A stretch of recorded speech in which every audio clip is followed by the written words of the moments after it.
Welcome दोस्तों, मेरे YouTube channel में आपका स्वागत है। जैसे कि समझ जान रहे हैं हम लोग कि बिहार बोर्ड में जो है, ठीक है, बिहार बोर्ड में बुक जो है वो बच्चे क्या हो गए हैं, चेंज हो गए हैं।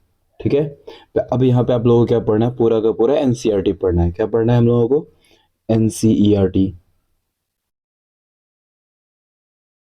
तो ये बहुत अच्छी किताब है।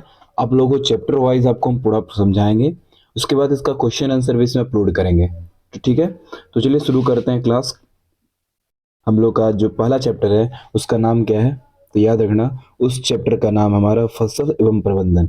क्या है? फसल उत्पादन एवं प्रबंधन, ये हमारा चैप्टर है। तो चलिए हम लोग मेन मेन बात हम उसको पढ़ेंगे जो उसको समझने वाले बातें हैं। इसमें समझने वाली क्या क्या बातें हैं इसको हम लोग समझेंगे। ठीक है, सबसे पहले बात जानो कि भोजन जो होता है सभी जीवों के लिए क्या होता है, आवश्यक होता है। इसको याद रखना। भोजन जो होता है सब आदमी को क्या चाहिए, बहुत जरूरी है, क्योंकि उससे हमारा एनर्जी मिलता है और जिससे अपना जीवन यापन करते हैं और सही स्वस्थ रहते हैं।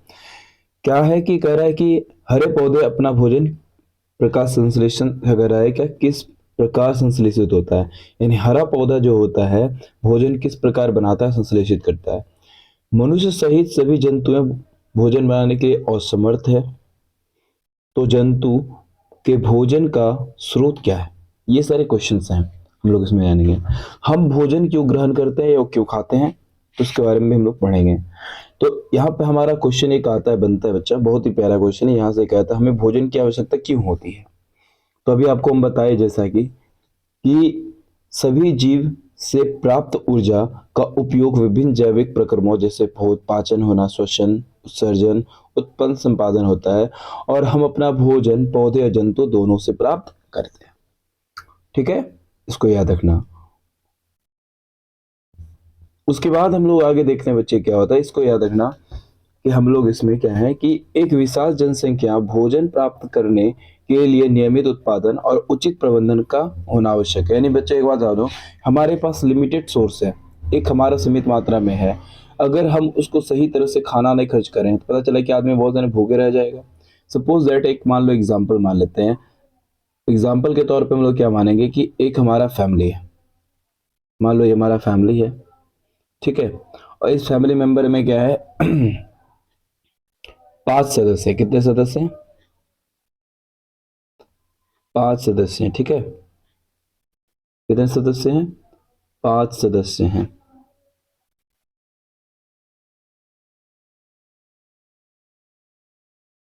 5 सदस्य हैं जिनमें कि, ठीक है, जिनमें अब क्या होता है, मम्मी क्या करती है आपकी, 10 रोटी बनाती है।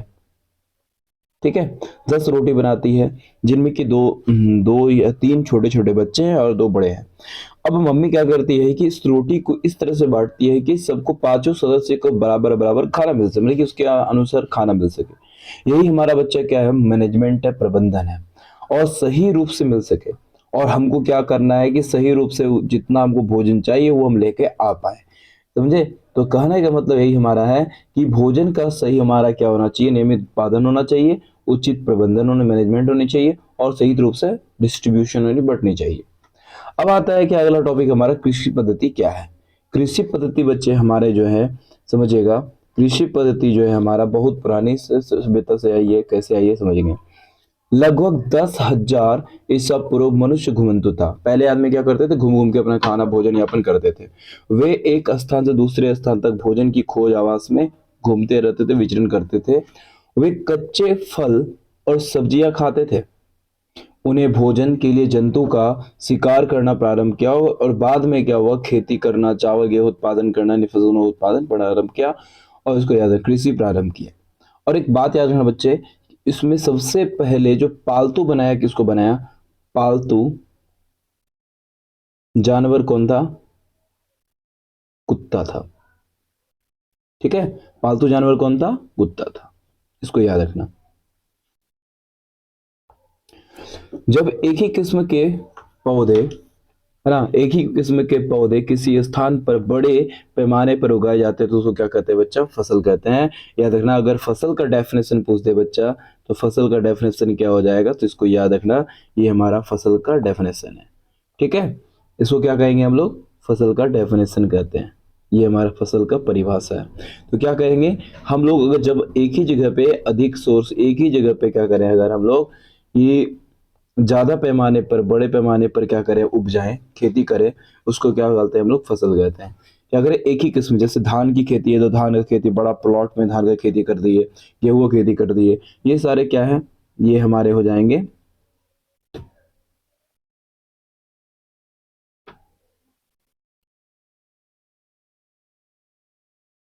ठीक है। इसी को हम लोग क्या कहते हैं बच्चा, इसी को बोलते हैं हम लोग फसल कहते हैं। क्या कहते हैं हम लोग, फसल कहते हैं, इसको याद रखना।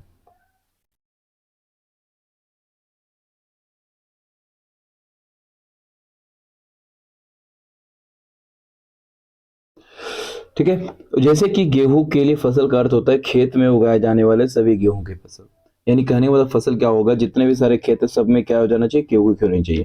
हम जानते हैं कि फसलें विभिन्न प्रकार की होती है, जैसे यानी साग सब्जियां फल, जैसे जिन मौसम में ये पौधे उगाए जाते हैं उसके मौसम के आधार पर वर्गीकृत किया जाता है, यानी उसको वैसे अनुसार बांटा जाता है। भारत एक विशाल देश है, यहाँ ताप, आर्द्रता और वर्षा जैसी जलवायु परिस्थिति एक क्षेत्र से दूसरे क्षेत्र में अलग अलग होती है, और देश के विभिन्न भागों में इसकी अलग अलग विविधताएं पाई जाती है। ठीक है, जैसे अब यहाँ देखो, हम लोग कुछ जानते हैं और बातें, कि फसल उगाई जाती है, विविधता के बावजूद भी मोटे तौर पर फसल को दो भागों में बांटा गया है।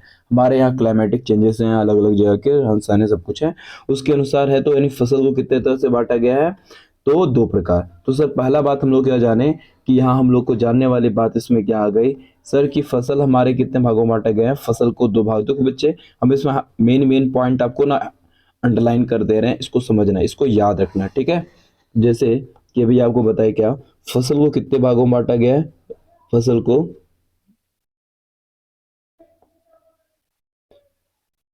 फसल को दो तरह से बांटा गया है। किस तरह से बांटा गया है, दो तरह से बांटा गया है। एक क्या है हमारा बच्चा, खरीफ फसल, दूसरा क्या है, रबी फसल। इसको याद रखना, है ना। पहला क्या है, खरीफ फसल, दूसरा क्या है हमारा, रबी फसल। ठीक है, तो यह जो खरीफ फसल जो बच्चे होते हैं, ये क्या होता है, वर्षा ऋतु में होता है, बोया जाता है, जिसको जो वर्षा ऋतु में होता है वो खरीफ फसल होता है।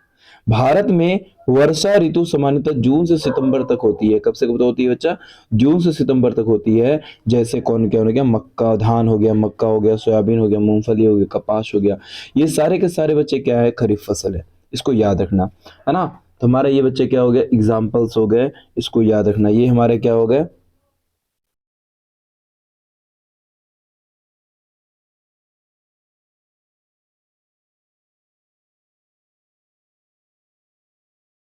ये खरीफ फसल के क्या हो गए बच्चे, उदाहरण हो गए, इसको याद रखना। ठीक है, और एक और मेन पॉइंट हमको याद रखना है, ये कब से बोया जाता है, जून से सितंबर तक में बोया जाता है। ये वर्षा ऋतु का मौसम होता है। ठीक है, इसको याद रखना। अब देखो इसमें आते हैं हम लोग क्या, शीत ऋतु, है ना। शीत ऋतु जो हमारा बच्चा यहाँ पे क्या है, शीत ऋतु जो होती है, एक रबी फसल शीत ऋतु में बोई जाती है, जैसे अक्टूबर से मार्च, जो हम लोग का ओस उस गिरने वाला मौसम होता है इसमें। ठीक है, जिसको हम लोग क्या कहते हैं बच्चा, रबी फसल कहा जाता है। इसी को हम लोग क्या कहते हैं, रबी फसल कहते हैं।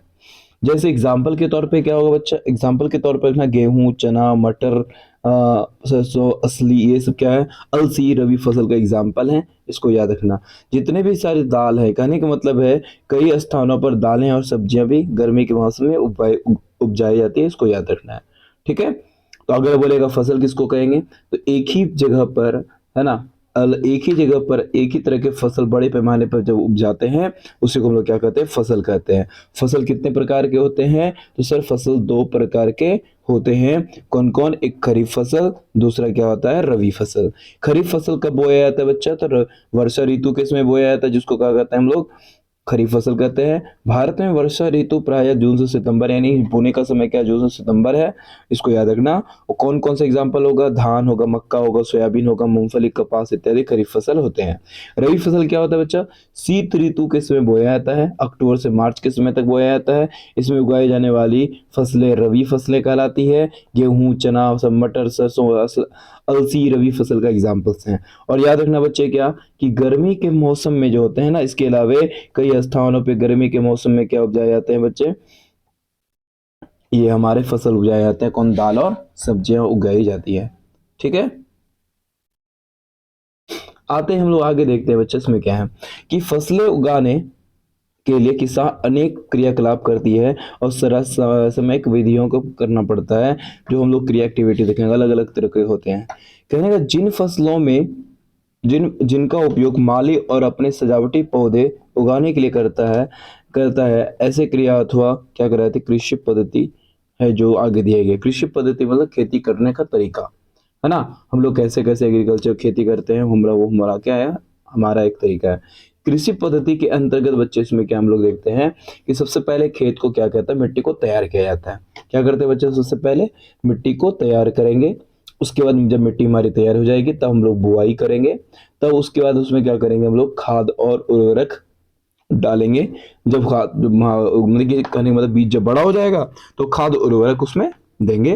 उसके बाद सिंचाई करेंगे, हम लोग इरिगेशन करेंगे, खरपतवार में सुरक्षा रखेंगे, कटाई करेंगे, भंडारण करेंगे उसके बाद। ठीक है, ये हमारे प्रोसेस हैं, 7 तरह की यहाँ क्रिया विधि है, हम लोग समझ रहे हैं। ठीक है, तो हम लोग आगे देखते हैं बच्चे इसमें क्या है, मिट्टी को तैयार कैसे करते हैं। ये क्वेश्चन होता है कि मिट्टी को तैयार कैसे किया जाता है। इसको याद रखना बच्चे, सबसे पहले बात, ये फसल तैयार करने का जो है ना प्रथम चरण है। ठीक है, मिट्टी को पलटना, इसे पोला बनाना कृषि अत्यंत महत्वपूर्ण कार्य है। मतलब देखो, मिट्टी को जब खोदते हैं तो वो क्या होता है, ऊपर से नीचे, नीचे ऊपर होता है ना। इसी को कहते हैं, मिट्टी को पलटना कहते हैं। जिससे भूमि क्या गहराई तक जा सकती है और पोली मिट्टी में धसी हुई गहराई में धसी हुई जड़ें सरलता से सांस लेती है। और पोले मिट्टी एक इस प्रकार के पौधे में की जड़ें सरलता से श्वसन में सहायक होती है। कह रहा है कि देखो, सिंपल से किस प्रकार सहायक होता है, जब हम लोग मिट्टी को अच्छे से भुरभुरी तरह से कोड़ देते हैं तो उसमें कोई पौधा लगा हो तो उसमें एयर जो होता है वो आराम से अंदर हवा जाता है, जिससे वह जड़ें क्या होती है, फैलती है। और इसी तरह एक हमारा होता है केचुआ। क्या होता है बच्चे, केचुआ। केचुआ को क्या कहा जाता है, किसानों का मित्र कहा जाता है। क्या कहा जाता है, केचुआ को क्या कहते हैं हम लोग, किसानों का मित्र कहा जाता है। इसको याद है, क्यों कहा जाता है, क्यों कि मिट्टी को क्या करता है, नीचे से ऊपर नीचे करते रहता है। जो उर्वरा शक्ति वाला होता मिट्टी होता है वो ऊपर की ओर रहता है, फिर वो नीचे चला जाता है। इसी को उलटना पलटना में सहायक करता है।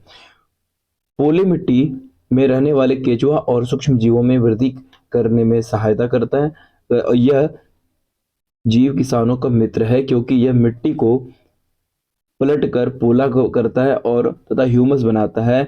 परंतु मिट्टी को पलटना और पोला करना क्यों आवश्यक है।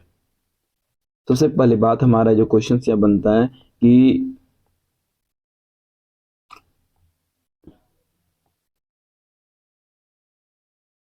तो यहाँ हमारा एक क्वेश्चन बनता है सर, क्या बनता है क्वेश्चन, कि किसानों का ना, जीवों को, किसानों का सूक्ष्म जीवों को, यानी किसको, केचुआ को, केचुआ को क्या कहा जाता है, केचुआ को किसानों का मित्र क्यों कहा जाता है। समझते हैं बात को, इसको यहाँ समझे। पहले हम क्या बताए, मिट्टी में रहता क्या रहता है बच्चे, केचुआ रहते हैं, है ना।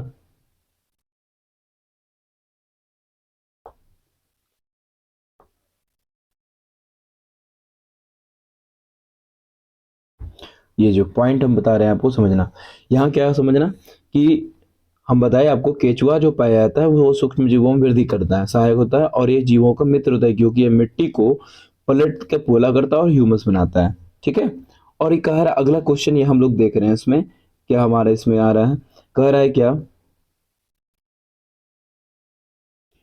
इसमें क्या कर रहा है, मिट्टी को पलटना और पोला करना क्यों आवश्यक है। इसमें कह रहा है क्या, कि आगे देखो, सिंपल सी बात है, कि मिट्टी में खनिज, जल, वायु और सूक्ष्म जीव होते हैं। इसके लिए अतिरिक्त मृद मृत पौधे एवं जंतु भी मिट्टी में पाए जाते हैं, जो जीवों द्वारा अपघटित हो जाता है। इस प्रक्रम में मृत जीवों में पाए जाने वाले पोषक तत्व मिट्टी में मौजूद होते हैं। ठीक है, ये पोषक तत्व पौधों के द्वारा अवशोषित किए जाते हैं।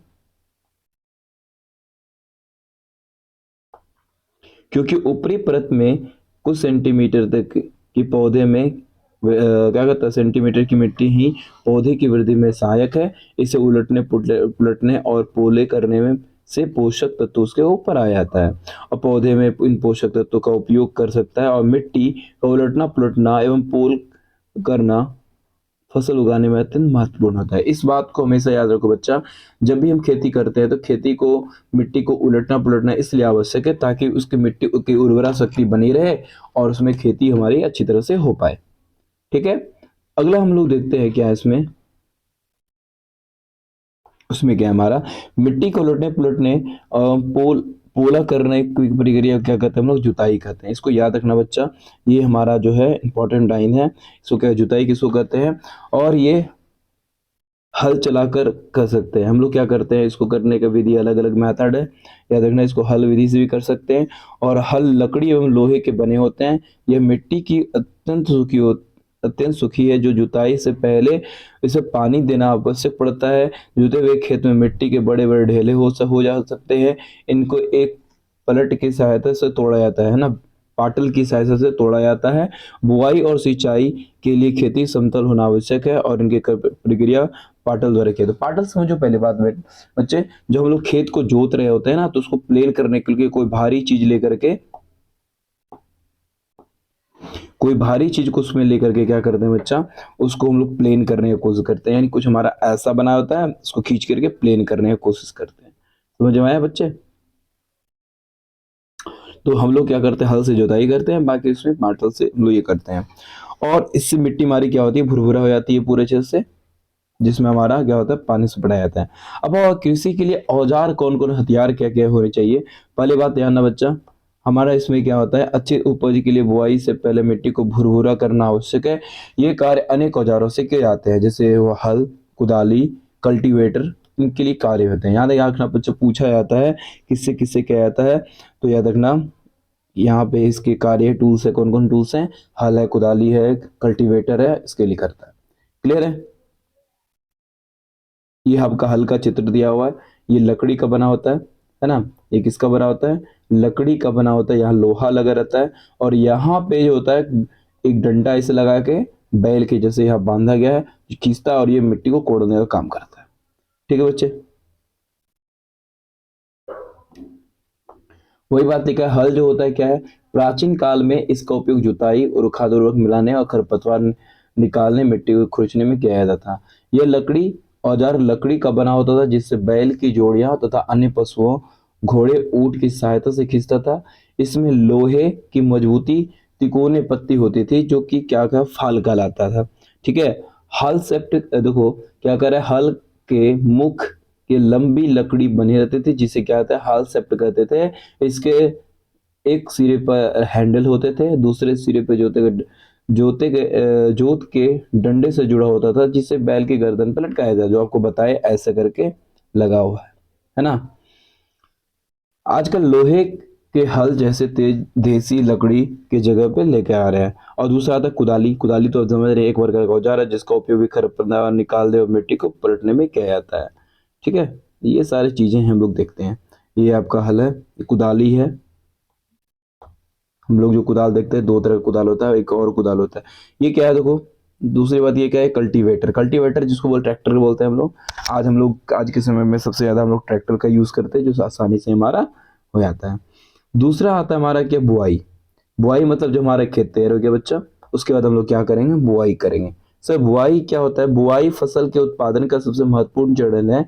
बोने बोने से पहले अच्छी गुणवत्ता वाले साफ बीज को चयन करते हैं और किसान अधिक उपज देने वाले बीजों को प्राथमिकता देते हैं। सिंपल सी बात है, जिस बीज से मेरी खेती ज्यादा अच्छा होगी, जिसमें मेरा क्या कहते हैं, सबसे अधिक मात्रा में फसल बनेगा, उसको हम लोग क्या कहेंगे, उसी बीज का हम लोग ज्यादातर उपयोग करते हैं, है ना। उसी बीज का ज्यादातर हम लोग उपयोग करते हैं। तो अब एक बात आता है, सर सही बीज हमारे लिए क्या है ना। समझते हैं। हम लोग एक कंटेनर लेंगे, एक हम लोग कंटेनर ले लिए। उसमें हम लोग क्या करेंगे बच्चा, उसमें हम लोग पानी रख देंगे। क्या करेंगे, इसमें लोग पानी डाल देंगे। पानी डाल दिए, इसमें क्या है मेरे बच्चा, इसमें पानी है सर, क्या है, पानी है, पानी डाल दिए। और जब इसमें पानी डालोगे बच्चे तो इसमें याद रखना कि सबसे पहली बात, इसमें हम लोग क्या करेंगे, बीज डालेंगे, ऐसे करके क्या डाल दिए, बीज डाल दिए, डाल दिए।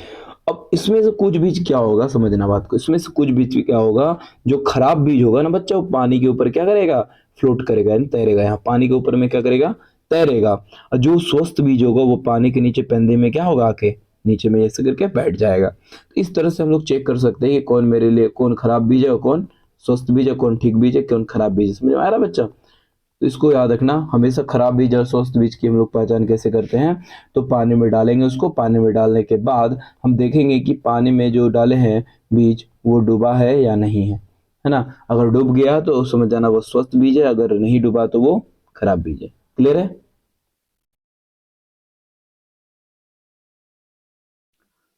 आगे हम लोग देखते हैं, आगे क्या है।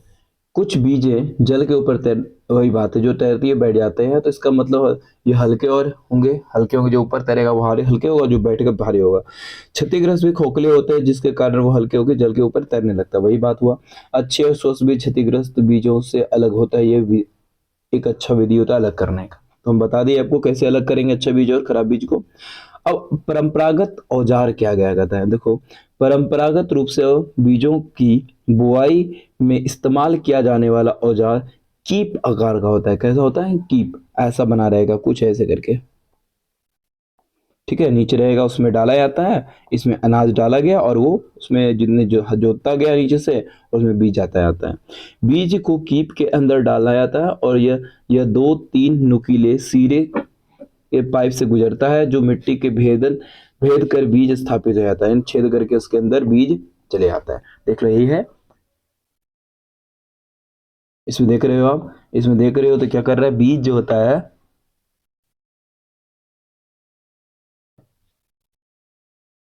बीज इसमें क्या होता है बच्चा, आराम से बुआई हो रही है इसकी।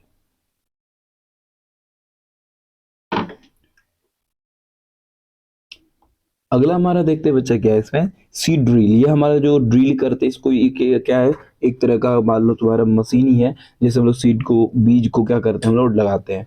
आजकल बुआई के लिए ट्रैक्टर द्वारा सीड ड्रिल का उपयोग किया जाता है। इन इसके द्वारा बीज के समान दूरी पर एक गहराई बनी रहती है। देखो एक मशीन जितना ही बनता है ना, वो आर्टिफिशियल होता है, बनाया जाता है, जो वो मशीन के रूप में काम करता है, वो एक परफेक्ट शेप देता है, परफेक्ट दूरी पे क्या करता है, लगता है, ठीक है। और हम लोग हाथ से लगाएंगे तो हमारा डेफिनेट दूरी नहीं होगा, कहाँ कोई सटा होगा, कोई ज्यादा दूरी पे होगा। इसलिए सुनिश्चित करता है कि बुआई के बाद बीज को मिट्टी से ढक जाता जाए और इस बीज की पक्षियों द्वारा ना खाए जाने से रोका जाए। सीड ड्रिल द्वारा बुआई करने समय और श्रम दोनों की बचत होती है, यानी हमारा समय भी कम लगता है और आराम से हो भी आता है ना।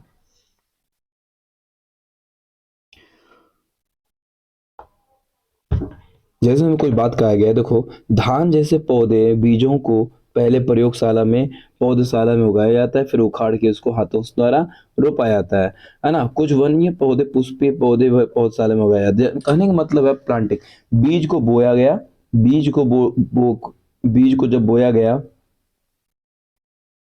तो इसमें धान के पौधे हो गए, इसको एक एक करके उखाड़ा जाता है, फिर पानी वाला कीचड़ वाला जो होता है उसमें एक एक करके आदमी के द्वारा उसको लगाया जाता है। इस तरह से धान की खेती होती है। अब जैसे तुम गोभी का देखे होगे, गोभी का जो पौधा होता है उसको भी वैसे ही ठीक किया जाता है ना, लगाया जाता है। पौधे के अत्यधिक घने होने से रोकने के लिए बीजों के उचित दूरी पर लगाना महत्वपूर्ण है। सिंपल सी बात है, अगर हम बीज को कहीं पर लगा दें तो क्या होगा, फसल मेरा बढ़ेगा ही नहीं, ग्रोथ ही नहीं होगा उसमें। इसीलिए क्या होता है, एक डिस्टेंस पे लगाना बहुत जरूरी है पौधे को, ठीक है बच्चा। अगला बात है, देखो क्या है, खाद एवं एवं उर्वरक को मिलाना। वे पौधे जिन्हें मिट्टी में पोषक तत्व स्तर बनाए रखने के लिए मिलाया जाता है उसे खाद या उर्वरक कहते हैं। देखो खाद और उर्वरक क्या होता है, खाद हम लोग पढ़ेंगे, खाद और उर्वरक में क्या अंतर है हम लोग सब आगे जानेंगे, ठीक है। उर्वरक को हम लोग क्या करते हैं, प्रयोगशाला में बनाते हैं, खाद को हम लोग घरेलू में उस बनाते हैं। ये हम लोग का नेचुरल है, ये इसमें कार्बनिक पदार्थ होता है। आगे हम लोग देखेंगे, मिट्टी की फसलें मिट्टी की फसलों को खनिज पदार्थ प्रदान करती है और ये पौधों को पोषक तत्व वृद्धि करना आवश्यक है। कुछ क्षेत्र में किसान खेत में एक के बाद दूसरी फसल उगाता है। खेत कभी भी खाली नहीं छोड़ जाते हैं। अगर मान लो, सिंपल सी बात, अगर हम बार बार हर महीने क्या करें, अलग अलग फसल लगाते जाए, कंटिन्यू 12 महीना लगाएं, कोई ना कोई फसल लगाते रहें, पता है क्या होगा, एक समय के बाद उसमें क्या होगा बच्चा, कि सारे सारे मिट्टी की उर्वरा शक्ति क्या हो जाएगी, समाप्त हो जाएगी, है ना। और उसके बाद क्या होगा, उसमें मिट्टी की जब उर्वरा शक्ति समाप्त हो जाएगी तो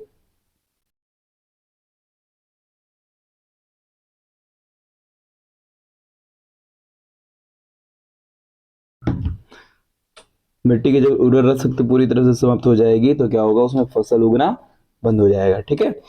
फसलों के लगातार उगाने से पोषक तत्व की कमी आती है। क्षति को पूरे करने हेतु तो किसान क्या खाद का उपयोग करता है। ये खाद जो खाद देना कहलाता है, ये प्रक्रिया खाद देना कहलाता है। और पर्याप्त खाद देने से पौधे कमजोर हो जाते हैं, है ना, खाद कम देने पर। तो खाद एक क्या होता है बताया ना, ऑर्गेनिक कंपाउंड होता है, ऑर्गेनिक पदार्थ होता है जो पौधे और जंतुओं के अपशिष्ट से बनता है ना।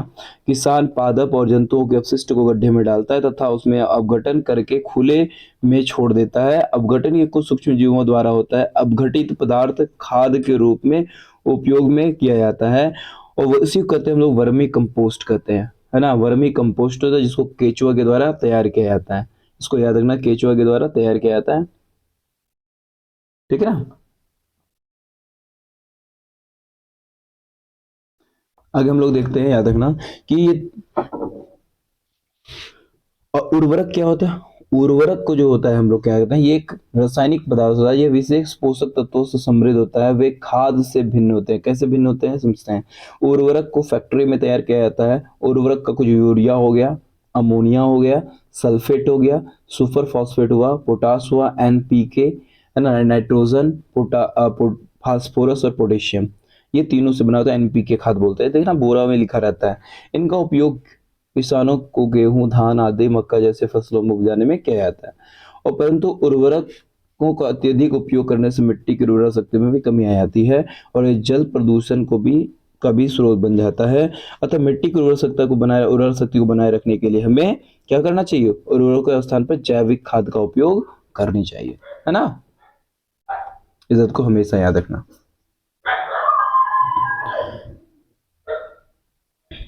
ठीक है। और क्या करना चाहिए, देखो फसल को कुछ समय, जैसे हम लोग खेती बाड़ी कर ले, कुछ समय तक क्या करना चाहिए, खेत को छोड़ भी देना चाहिए ताकि उसमें क्या पोषक तत्व तो बना रहे और उसकी उर्वरा शक्ति बनी रहे। खाद के उपयोग से मिट्टी के संगठन और जल के अवशोषण क्षमता में वृद्धि होती है। हम लोग जब खाद का देखो उपयोग करते हैं तो इससे मिट्टी के पोषक तत्व की पूर्ति भी हो जाती है। मिट्टी के पोषक तत्व की पूर्ति के अन्य तरीके फसल चक्र है, जिसको बताए फसल चक्र क्या होता है कि बार बार चेंजेस करना, यानी अभी कुछ लगाए फसल, फिर एक 6 महीने के लिए छोड़ दिए, फिर उसमें एक दूसरा फसल लगाए, तो ये होता है फूड चेंज, फसल चक्रण कहते हैं इसको, है ना। तो उत्तर भारत में किसानों में फलीदार चारा एक ऋतु में उगते हैं और गेहूं दूसरे ऋतु में। इससे मिट्टी में नाइट्रोजन का पुनर्चक्रण होता है ना। किसानों को इस पद्धति को बारे प्रोत्साहित किया जाता है। हम लोग जानते हैं कि राइजोबियम बैक्टीरिया के विषय में पढ़ चुके हैं। राइजोबियम क्या होता है, जितने भी दलहनी पौधा होता है बच्चा, फल वाला पौधा होता है, उसके जड़ों में क्या होते हैं, राइजोबियम नाम का बैक्टीरिया पाया जाता है जो कि नाइट्रोजन का स्थिरीकरण करता है और पौधे में नाइट्रोजन को बनाता है और पौधे में जड़ों में ग्रंथियों में पाया जाता है और ये वायुमंडल में नाइट्रोजन का स्थिरीकरण करता है। ठीक है। अब हम लोग पढ़ेंगे खाद और उर्वरक में क्या अंतर है ना। हमारा ये उर्वरक और ये क्या है, खाद है। उर्वरक क्या होता है, मानव निर्मित होता है। और खाद क्या होता है, ये खाद एक प्राकृतिक पदार्थ होता है, ये गोबर पौधे जैसे अपशिष्ट से प्राप्त होता है। उर्वरक को हम लोग फैक्ट्री में बनाते हैं, जबकि खाद को क्या करते हैं, खेतों में तैयार किया जा सकता है। उर्वरक में क्या होता है, मिट्टी को ह्यूमस प्राप्त नहीं होता है, उर्वरक से ह्यूमस नहीं मिलता है, लेकिन खाद से इसको ह्यूमस का पर्याप्त मात्रा में मिलता है। उर्वरक पादप पोषक जैसे नाइट्रोजन, पोटेशियम, फास्फोरस, पोटेशियम प्रचुर मात्रा में, ये जो एलिमेंट उसमें पाया जाएगा, लेकिन उसमें इसके मुताबिक ये तुलना में कम होगा उसमें। ठीक है, कि नेचुरल चीज है, कहीं इसको तो नाप के मिलाया जाता तब बनता है ना। ये हमारा खाद और उर्वरक में अंतर है। हम लोग जानते हैं कि खाद का अब क्या लाभ है, बहुत इंपॉर्टेंट बात है, पूछता है यहाँ पे, याद रखना। क्या पूछा था खाद में, सर खाद का क्या लाभ है ना, इसको याद रखना।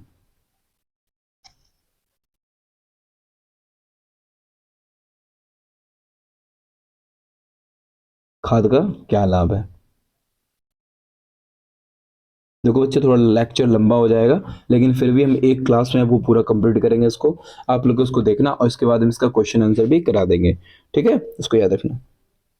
जैविक खाद उर्वरक की अपेक्षा अत्यधिक अच्छी मानी जाती है, इसके मुख्य कारण क्या है। ये देखो, पहला रीजन इसका बच्चे ये है, मिट्टी की जल धारण क्षमता, यानी सोखने की कैपेसिटी उसमें क्या होती है, ज्यादा वृद्धि हो जाती है। मिट्टी भुरभुरी और सरंध्र हो जाती है, जिसकी वजह से उसमें गैसों का आदान प्रदान, आना जाना आसानी से हो पाता है। इससे मित्र जीवाणु की संख्या में वृद्धि होती है, जैसे केचुआ चौआ में क्या होता है, वृद्धि होता है। जैविक खाद से मिट्टी का संगठन में भी सुधार होता है। अब आता है अगला टॉपिक बच्चा हमारा, आता है सिंचाई। सिंचाई क्या होता है, सिंचाई के बारे में जानेंगे। जीवित रहने के लिए प्रत्येक जीव को जल की आवश्यकता होती है। पौधे में वृद्धि परिवर्तन जल की विशेष महत्व है। पौधे के जड़ों द्वारा जलों के अवशोषण होता है, जिसके साथ खनिजों और उर्वरकों का अवशोषण होता है। पौधे में 90% जल होते हैं। पौधे में क्या होता है बच्चा, इसको याद रखना, ये याद रखने वाली बात है। तो क्या होता है, समझना बात को।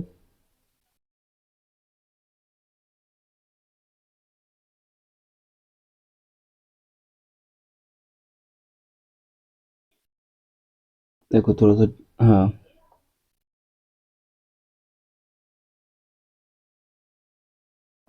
हाँ, तो याद रखना, क्या याद रखना है इसमें हमको। पौधे में जो होते हैं बच्चे, 90% जो होते हैं वो जल होते हैं, क्योंकि बीज को अंकुरन शुष्क स्थिति में नहीं हो पाएगा। शुष्क मतलब सूखा। ठीक है, याद रखना, उसको पानी चाहिए, पानी की मात्रा जब हो रहेगी तो वो जो क्या होगा उसमें, तो उग जाएगा।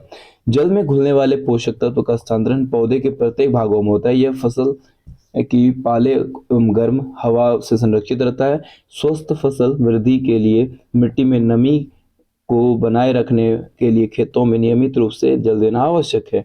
निश्चित अंतराल में खेतों में जल देना ही क्या कहलाता है बच्चा, हम लोग का सिंचाई कहलाता है। क्या कहलाता है, सिंचाई किसको कहेंगे हम लोग, जब निश्चित समय में क्या करते हैं हम लोग, उसमें खेतों में क्या करते हैं, सिंचाई करते हैं निश्चित समय अंतराल पे, उसको कहते हैं हम लोग सिंचाई करते हैं। ऐसा बोल सकते हैं सर, क्या फसलों में पानी पटाना या पानी देना ही क्या कहलाता है, सिंचाई कहलाता है।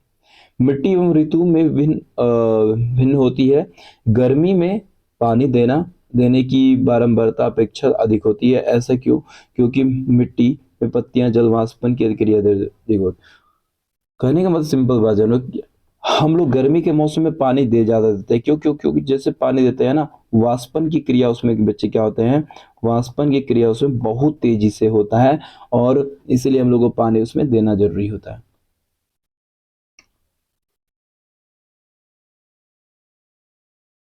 ठीक है, अब सिंचाई का स्रोत क्या क्या हो सकता है, इसको याद रखना बच्चा। सिंचाई का स्रोत क्या क्या है, हमारे पास बहुत सारे स्रोत है, जिनमें प्रमुख कौन कौन है, कुआं है, जलकूप है, तालाब झील है, नदियां हैं, बांध है, नहरें इत्यादि, ये सब स्रोत सोर्स है। ठीक है, सिंचाई का परंपरागत स्रोत अब क्या क्या हो सकता है, बहुत बार क्वेश्चन पूछा भी गया है। सिंचाई का बच्चे परंपरागत स्रोत क्या है। सिंचाई का जो परंपरागत स्रोत है, याद रखना, सिंचाई का पहले शुरुआती समय में क्या होता था, कुआं, झील और नहरों से उपलब्ध जलों के तो पहुंचाने का काम था, है ना, विभिन्न तरीकों से पहुंचाने का काम करता था। अब इसमें क्या होता था, देखो, मवेशी और मजदूरों की इन विधियों इस्तेमाल किए जाते थे, और यह सस्ते और परंतु कम दक्षता वाले होते थे। और पारंपरिक तरीका क्या क्या था, शुरुआतों से चलता है, देखो, यही हमारा पारंपरिक तरीका है, जिसमें क्या होता है, एक मोट या घिरनी, चैन पंप होता था, ठेकली होता था, और ढकेली होता था, उत्तोल तंत्र होता है जिसको बोलते हैं हम लोग रहट, है ना, ये सब दिया हुआ देखो, इसमें डाला पानी, यहाँ से अंदर गया। कहने का मतलब है, देखो बच्चे, इसको जो ये हमारे यहाँ पत्थर बना हुआ है, और इसको नीचे आता था, पानी निकाल के फिर ऊपर आया, उसको डाला इसमें, बाहर खेतों में पानी जाता था।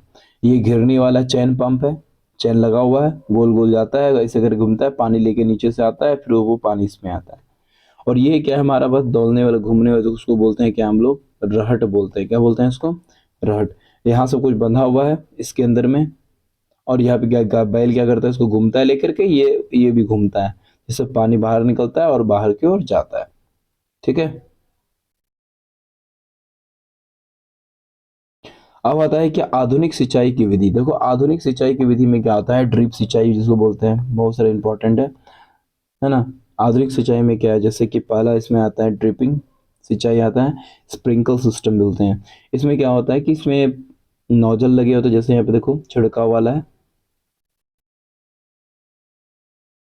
इसमें सब में क्या हुआ है, देखो यहाँ पे एक पाइप है, यहाँ पाइप से गया हुआ है, और सब में यहाँ पे एक नोजल ऊपर में लगा हुआ है यहाँ पे, है ना। पाइप के थ्रू अलग अलग सेक्शन में पानी जा रहा है, और इससे पानी फुहारे के रूप में बाहर निकल रहा है, और ये पौधे में क्या करे, पौधों के जड़ों में बूंद बूंद बूंद बूंद होके वो नीचे गिर रहा है। इसी को बोलते हैं हम लोग, क्या बोलते हैं, छिड़काव तंत्र बोलते हैं, स्प्रिंकल मेथड बोलते हैं। ठीक है, उसको याद रखना।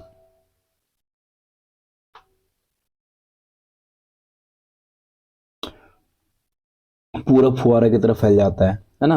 और एक तो ड्रिप सिंचाई क्या होता है, ड्रिप सिंचाई बोले जैसे कि ड्रिप सिंचाई क्या होता है, बूंद बूंद रूप से पौधों के जड़ों में जाना ही क्या कहलाता है, ड्रिप सिंचाई कहते हैं इसको।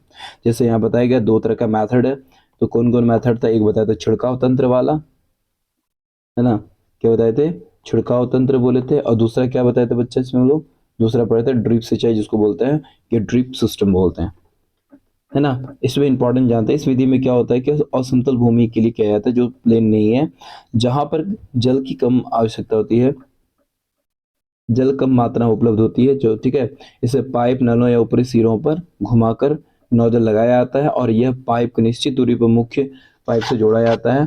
जब पंप की सहायता से मुख्य जल भेजा जाता है तो घूमते हुए नोजल के पास बाहर जाता है, और इससे छिड़काव पौधे पे पता जैसे वर्षा हो रही हो, वही बात बोलते हैं, पूरा फुहारा के रूप में बाहर निकल रहा होगा। और छिड़काव लोन कॉफी खेती के लिए इसका प्रयोग किया जाता है।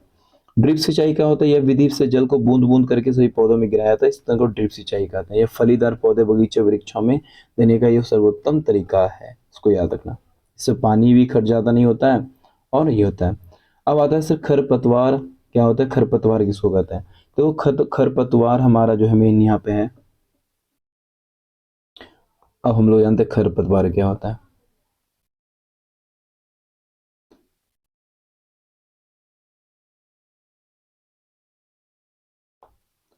खरपतवार किसको कहते हैं, ठीक है, समझते हैं हम लोग। आई होप सो आप लोगों को समझ में आ रहा होगा बच्चे। इसको आप लोग क्या करो, इस चैनल पे जुड़ जाओ जल्दी जल्दी। आपको हर एक क्लास की आपको क्या करेंगे, आपको लाके एकदम पूरा आपको सटीक बना के देंगे, इसके क्वेश्चन आंसर भी आपको करा के देंगे। ठीक है, तो बहुत सारा अच्छा से अच्छा आपको सिंपल सरल भाषा में आपको क्वेश्चन आंसर आपको करा के देने वाले हैं इसमें। ठीक है, इसको याद रखना, और उसको नोट्स बनाते जाना बच्चा, ताकि अच्छे से याद हो, एग्जाम में दे पाओ। ठीक है, अब याद देखो क्या है कि खरपतवार सबसे बड़ा चीज है क्या सर, खरपतवार क्या होता है समझो। जब हम लोग कोई फसल लगाते हैं, खेतों में फसल लगाए सर, इसके साथ कुछ कुछ जंगल के रूप में ना बेकार पदार्थ हो जाता है, जिसको हम लोग को यूज नहीं है, इसको क्या कहते हैं, इसी बेकार पदार्थ को हम लोग कहते हैं खरपतवार। समझ में आया। या हम लोग जब कोई फूल लगाए, फूल के साथ कोई बेकार का पौधा उग जाए, उसको क्या बोलते हैं हम लोग, खरपतवार कहा जाता है, इसको याद रखना। ठीक है, तो खरपतवार का डेफिनेशन याद हो क्या है, लिखा है किताबी भाषा में, तो हम बताए आपको क्या। देखो सिंपल सी बात है, खेतों में अनवांछित प्राकृतिक रूप से फसल जो उग जाते हैं वही अवांछित पदार्थ क्या कहलाते हैं, खरपतवार कहलाते हैं। और इसको हटाने के लिए क्या करते हैं बच्चे, निराई करते हैं हम लोग, क्या करते हैं, निराई करते हैं, जिसको हटाने की प्रक्रिया को निराई करते हैं। निराई के लिए आवश्यक क्या होता है, देखो खरपोश क्यों आवश्यक है, तो खरपतवार जल पोषक की जगह और प्रकाश की स्पर्धा कर फसल की वृद्धि को प्रभावित करता है, और कुछ खरपतवार की कटाई में बाधा डालता है। ठीक है, कहने का मतलब वो जब हम लोग काटते हैं उसको बाधा डालने का काम करता है। जैसे मनुष्य और पशुओं के लिए विषैला हो सकता है, जहरीला हो सकता है ना। खरपतवार को हटाने तथा उनकी वृद्धि को नियंत्रित करने के लिए विभिन्न तरीके अपनाते हैं। बहुत सारे क्या करता है बेटा, जैसे इस बात को याद रखना कि उसमें केमिकल्स का यूज किया जाता है, कोई जहर का यूज कर लेता है, या फिर उसमें क्या कहते हैं उसको एक खुरपी से या फिर अलग से उसको अलग किया जाता है। ठीक है, इसको याद रखना। अब यहाँ पे आता है क्या, खरपतवार नाशी क्या होता है, खरपतवार को हटाना, जिसको तो हम लोग नियंत्रित करने की प्रक्रिया को बोलते हैं खरपतवार नाशी कहते हैं। रसायनों का प्रयोग जब करते हैं हम लोग, तो इसको याद रखना क्या कहलाता है, खरपतवार नाशी कहलाता है। जैसे यहाँ पे क्या है, कौन कौन रसायन होता है, 2,4-D, क्या होगा बच्चा, 2,4-D, है ना। इसको याद रखना है। इसका छिड़काव करने से क्या होते हैं, तो फसल के जो जितने भी खरपतवार मर जाते हैं और फसल को कोई हानि नहीं होता है। खरपतवार नाशी में जल के अनुसार मिलाकर स्प्रे किया जाता है, फुहारा से छिड़काव करते हैं। ठीक है, इसको याद रखना।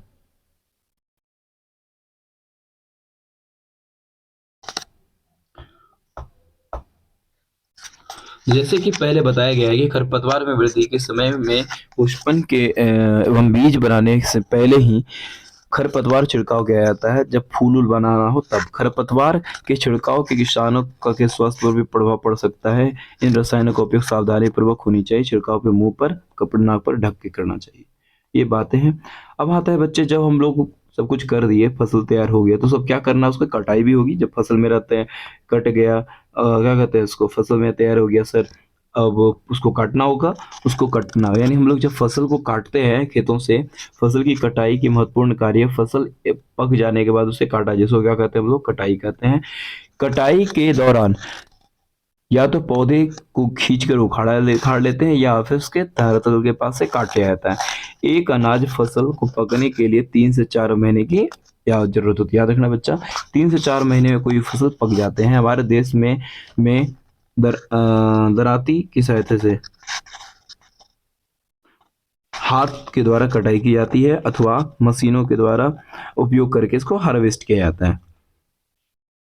कटी हुई फसल के बीजों दोनों को भूसे से अलग किया जाता है, जिसे थ्रेसिंग कहते हैं। भूस जो कटा हुआ है उसको भूसे से अलग करना क्या होता है, उसको थ्रेसिंग कहते हैं। कचिया को बताएं दराती बोलते हैं। क्या बोलते हैं इसको, कचिया जो होता है, कचिया को ही हम लोग दराती बोलते हैं। इसको याद रखना। ये देखो, ये हमारा तरीका है यहाँ पे थ्रेसिंग के द्वारा क्या जाता है। वास्तव में हार्वेस्टर एवं थ्रेसर संयुक्त रूप से उसमें होता है। खेतों में अनाज को क्या कहते हैं, देखो किसान अनाज दोनों को देखो फटक कर उसको अलग करते हैं। फटक के लिए आया था, उसको फटक ना समझते हो बच्चे आप लोग ना,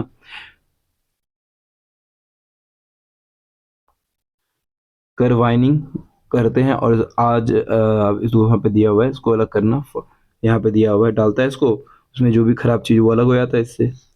अब इसका होता है भंडारण कैसे करते हैं। सबसे पहले बात जानते हो, फसल के काटना एक हमारे एक त्योहार के रूप में मनाया जाता है बच्चा। इस वजह रखना, बहुत सारा जो होता है बिहू तिहू फसल जो होता है, फसल जैसे आसाम में बिहू की हुआ, पोंगल हुआ, होली हुआ, दिवाली हुआ, ये सब क्या होता है, जब सभी फसल जब कट रहे होते हैं ना, उस समय इसको किया जाता है, बना के पूजा पाठ करके काटा जाता है। इस बात को याद रखना, ठीक है। अब भंडारण क्या होता है सर, भंडारण जो होता है हमारा, इसकी किसी भी जो फसल जब तैयार करते हैं उसको तैयार करके इसको रखना, एक जगह रखना। भंडारण उत्पादन का भंडारण महत्वपूर्ण कार्य। यदि फसल दोनों को अधिक समय तक रखना हो तो उसके क्या कहते हैं, नमी या कीट चूहे से, सजीव सूक्ष्म जीवों से बचा कर रखना पड़ता है। और ताजा फसल की नमी की मात्रा अधिक होती है तो फसल के दोनों बीजों को सुखाए बिना भंडारित वो सुखाए बिना भंडारित किया गया तो वो क्या, वो खराब हो जाएगा। इसलिए पहले, सबसे पहले क्या करेंगे, उसको सुखाएंगे, तब उसके बाद उसको भंडारित करेंगे। ठीक है, भंडारण मतलब किसी चीज में उसको स्टोर करके रख देंगे। ठीक है बच्चे, जैसे यहाँ पे रखा गया भंडारण करके तुमको दिखाया गया है, इसको याद रखना, स्टोर करके रखा गया है, इसको याद रखना।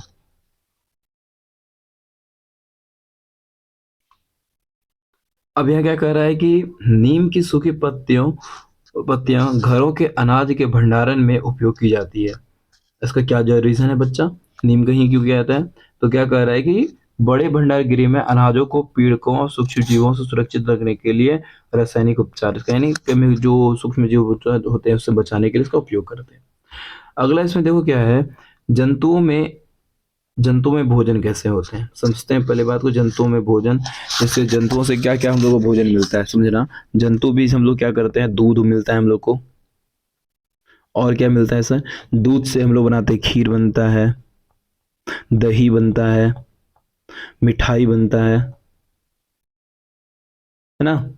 और क्या बनेगा इसमें, मिठाई बन गया, उसके बाद हमारा क्या हो जाएगा बताओ, पनीर बनेगा, है ना। इस तरह से क्या होता है, दूध से मिलने पर पता।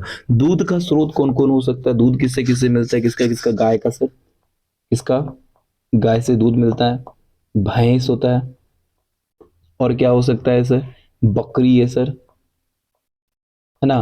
और क्या हो सकता है सर? ऊंट हो सकता है।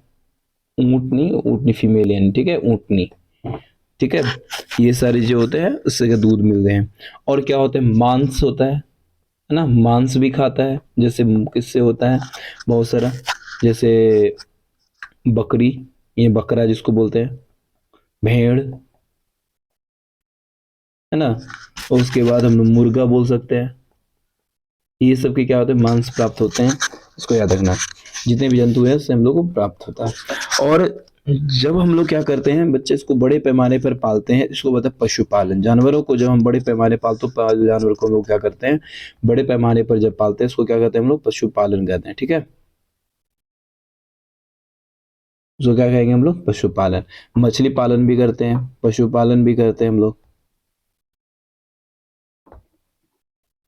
समुद्र तटीय क्षेत्र में रहने वाले मछलियों का मुख्य आहार के रूप में उपयोग होता है।